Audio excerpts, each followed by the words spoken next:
still warm from the pocket. That buzz that wasn't a buzz.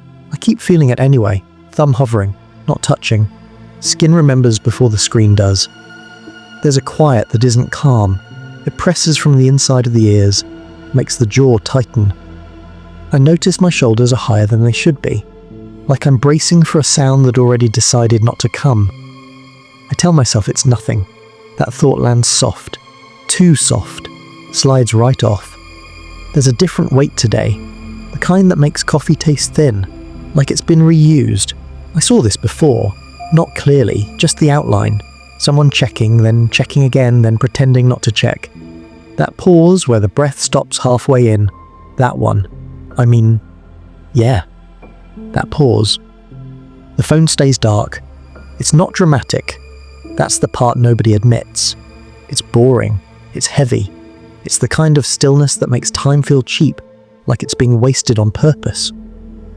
I remember a bus stop once, years back, rain not committing, shoes damp, not soaked. Everyone pretending they weren't waiting for someone specific. That same energy, that fake neutrality, like standing straight makes it less obvious. My neck itches, always does when I decide not to move.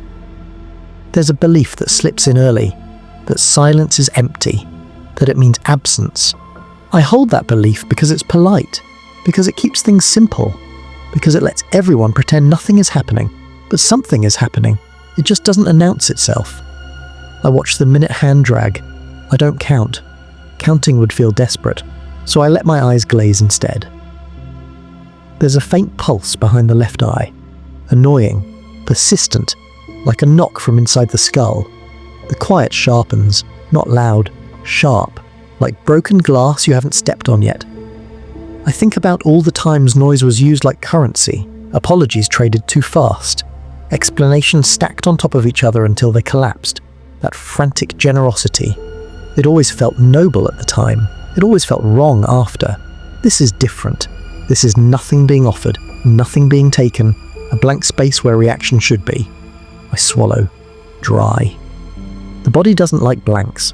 There's a flicker of satisfaction, and I hate that it's there.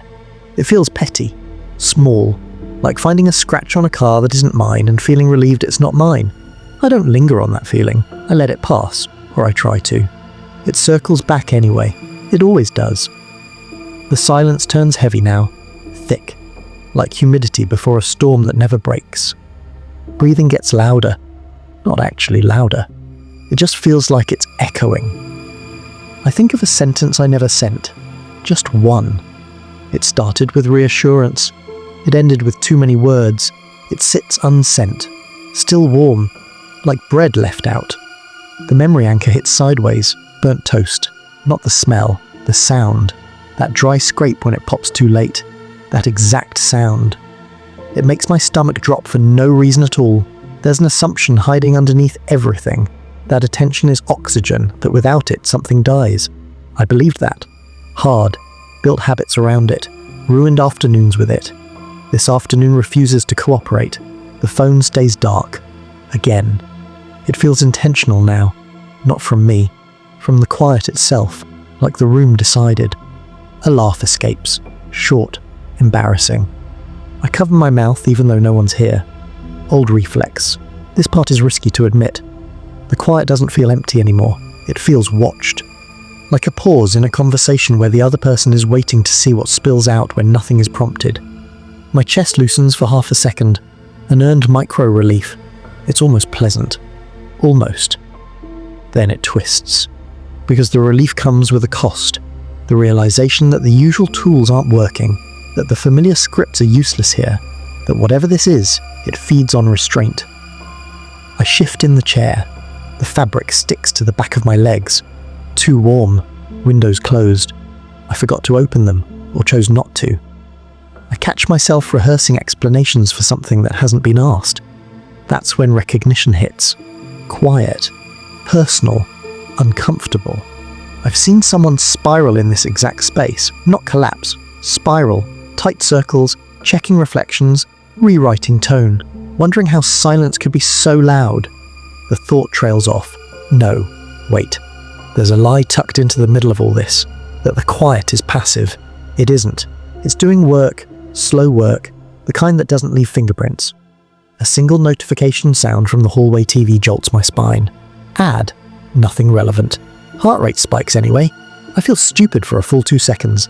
That's the mundane shame, the kind nobody posts, jumping at nothing, pretending it didn't happen. The silence resets, sharper again. I used to think filling space was kindness, that leaving nothing unsaid was brave. I built an identity around that. It felt generous. It felt like control disguised as care. That belief holds for a while, then it betrays itself, because the quiet doesn't beg, it doesn't justify, it just waits. And waiting does something to people. It rubs against the edges of their self-image. I notice my tongue pressing against my teeth, like I'm holding words in place physically. There's a faint metallic taste, probably imaginary, still there. Halfway through this stretch of nothing, the name appears, just once, the void effect. I don't like how clean it sounds. Reality is messier than that. But the label sticks, like gum under a table. I don't say it again. The tone shifts without permission. Not darker, quieter, almost tender. That's the unforeshadowed part. The realization that the quiet isn't punishment. It's a mirror. No, that's not quite right. It's a space where assumptions echo back distorted, where ego fills the room because nothing else does. There's a line that keeps replaying in my head. I didn't mean anything by it. That line. It felt neutral when it was said. It doesn't feel neutral now. It feels like a blade with a dull edge. Later, it'll flip, become proof of something else entirely. Breath out.